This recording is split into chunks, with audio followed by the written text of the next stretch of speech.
There are mob movies, and then there are movies that feel like someone cracked open their chest and just let the camera roll. A Bronx Tale is the second kind. Released in September of 1993, it didn't arrive with the marketing muscle of a studio blockbuster. It came in quiet, the way a neighborhood legend usually does, through word of mouth, through someone grabbing you by the arm and saying, "You have to see this." And people did. They saw it. They quoted it. They did the door test on actual first dates, and they argued for 30 years about whether Sonny or Lorenzo was right. That argument, by the way, is the whole point of the movie, but we'll get there. What most people don't know is how many extraordinary, strange, and genuinely heartbreaking stories were living just underneath the surface of that film. Behind the casting, behind the camera, behind the script itself. Today we're going deep. 15 facts about A Bronx Tale that most fans have never fully heard. And stick around for number 1, because it is the kind of story that makes you sit very still after it's done. Let's count it down.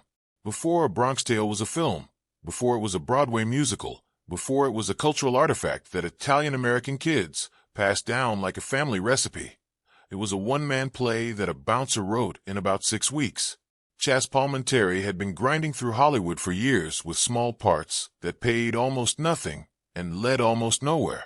He was working nights at a Los Angeles club, keeping drunks from getting into fights, and writing during whatever hours were left. The story he kept coming back to was his own childhood in the Belmont section of the Bronx, a neighborhood where you could feel the gravitational pull of the street every single day, where men like the real Sonny existed not as movie villains, but as genuine neighborhood figures who bought your lunch and scared the life out of you at the same time. Palminteri channeled all of that into a solo stage show. One actor, one stage, multiple characters, and a story about a boy standing at a crossroads between two very different definitions of manhood. He performed it at a small theater in Los Angeles in 1989, and the response from industry people was immediate and genuinely intense. Not because Hollywood suddenly developed taste, but because the writing was undeniably real in a way that a screenwriting manual cannot teach you. The reason the play worked was that Palminteri wasn't building a character. He was remembering a person. That specificity comes through in every line, and audiences felt it before they could articulate why. When Robert De Niro walked backstage after seeing Palminteri's one-man show, he wasn't an impulsive fan who had just discovered a passion for directing. He had been deliberately circling the idea of stepping behind the camera for some time.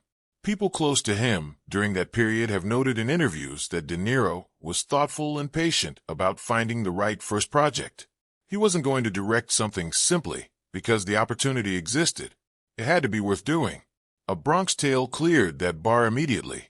De Niro later said in press interviews for the film that the material spoke to him in a way that felt personal. The father-son dynamic, the working-class Bronx setting, the moral weight underneath, what looked like a neighborhood crime story. De Niro himself grew up in Greenwich Village and Little Italy in Manhattan during a similar era, so the texture of that world, the corner stores and the block hierarchies and the complicated loyalties, was not foreign to him. What's interesting from a craft perspective is that De Niro came to directing the same way he came to acting. He did the work before he showed up. He spent serious time studying how other directors built scenes, how they talked to actors, and how the relationship between director and performance was fundamentally different from the inside. By the time filming began in the fall of 1992, his crew found him prepared and specific, not a first-time director figuring things out in real time. Someone who had been preparing privately for quite a while. Finding the right young Calogero, the boy at the center of the story, took over a year. That is not an exaggeration for dramatic effect. The production genuinely searched for that long because the role required something that professional child actors often struggle to deliver. It needed to feel like the kid actually lived in that neighborhood, not a performance of Bronx, just Bronx. Casting director Todd Thaler ran an extensive search across New York. They held open calls. They reached out through schools. They combed through youth theater programs. The difficulty was not finding talented kids. It was finding the specific quality that the role demanded, which was a kind of natural gravity. A boy who could stand between Robert De Niro and Chazz Palminteri and hold his own without being swallowed by either of them. The moment Lilo Brancato Jr. was brought to De Niro's office, the search was essentially over. But the path that led to that meeting, a casting scout at Jones Beach on the 4th of July weekend handing out audition flyers, a younger brother declining and pointing toward his older sibling, that older sibling walking out of the ocean and launching into De Niro and Joe Pesci impressions on the sand, is legitimately one of the stranger origin stories in 1990s film casting. The right person for a role being found by pure geographic accident, on a beach, soaking wet, doing impressions of his idol before he even knew he was auditioning. There's a version of A Bronx Tale that could have been a straightforward mob nostalgia piece. The period setting, the cars, the suits, the neighborhood wise guys, all of that could have been backdrop for a conventional crime story. Palminteri actively rejected that approach at every stage. In various interviews given during and after the film's release, he made clear that what he was trying to capture was the internal experience of a kid in that world, not the external drama of organized crime, but what it actually felt like to be 9 years old and watching a man shoot someone in front of you, and then being told by everyone around you, through silence and eye contact and the way adults straightened up when certain men walked by, that there were codes here that existed outside the law. That psychological specificity is why the film holds up. The moral questions Palminteri embeds in the story are not simple. Sonny is not purely a villain. Lorenzo is not purely right. The film is genuinely interested in the fact that dangerous men can also be generous and wise, and that honest men can also be limited and afraid. A 9-year-old boy cannot parse those contradictions cleanly. Neither, the film suggests, can most adults. That ambiguity came directly from Palminteri's real experience, sitting with it for decades, before he wrote a single word of the play. The Belmont section of the Bronx, where Palminteri was raised, was during the 1960s a tightly knit Italian-American enclave with the documented presence of organized crime figures operating in and around the neighborhood. This is not speculation or movie mythology. Investigative journalism and federal court records from that era confirm that the Bronx had active territory claimed by several of New York's 5 families, and that neighborhood figures, the kind of men Sonny represents, were visible, known, and often socially integrated into the community in ways that made the moral geography genuinely complicated. Palminteri has spoken about this in interviews with care, making a point not to romanticize it while also refusing to pretend the reality was simpler than it was. In the actual neighborhood, these men were not strangers lurking on corners. They were people that families knew, people who sometimes helped with problems that the police either couldn't or wouldn't address. The community relationship with those figures was layered, and that layering is what gives the film its moral texture. Lorenzo's position in that world, a man trying to raise his son to see those figures clearly without being seduced by them, was a real position that real fathers in real neighborhoods were navigating during that period. One of the things that distinguishes A Bronx Tale from other period crime films of the early 1990s is how tactile it feels. The textures are right. The light is right. The neighborhood feels inhabited rather than dressed. That quality did not happen by accident. It came from De Niro's deep commitment to practical authenticity at almost every level of the production. This extended beyond his personal preparation for the role of Lorenzo. De Niro was involved in production design decisions, in how extras were cast and coached, in the specific period accuracy of vehicles and storefronts. The production brought in real New Yorkers rather than Hollywood background talent, and it showed.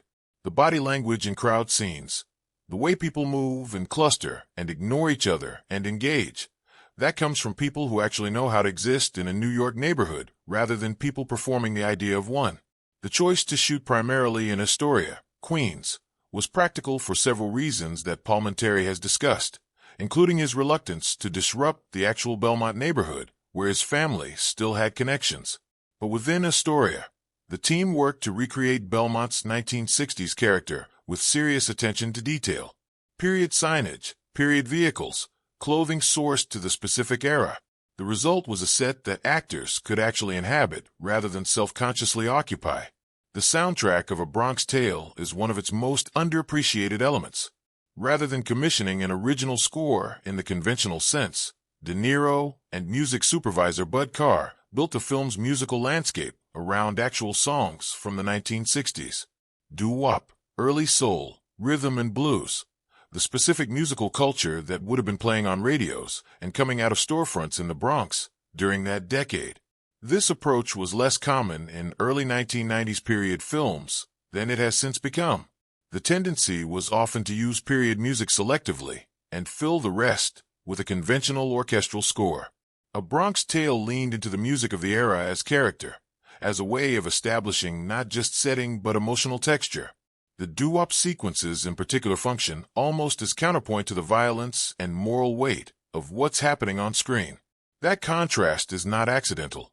It reflects something real about how neighborhood life actually felt. Genuinely beautiful things and genuinely dangerous things existing in the same block, sometimes in the same afternoon. The story of Tarl Hicks's casting as Jane has a quality to it that professional actors sometimes describe as the audition working because the actor had nothing to lose. Hicks was 16 years old, had been performing in off-Broadway productions since she was 13, and walked into the A Bronx Tale casting process without the kind of background knowledge that might have made her nervous in a paralyzing way. She genuinely did not know who Robert De Niro was. This is confirmed in her own account of the experience. Other young women in the waiting room apparently recognized the weight of the room and were responding to it with visible anxiety.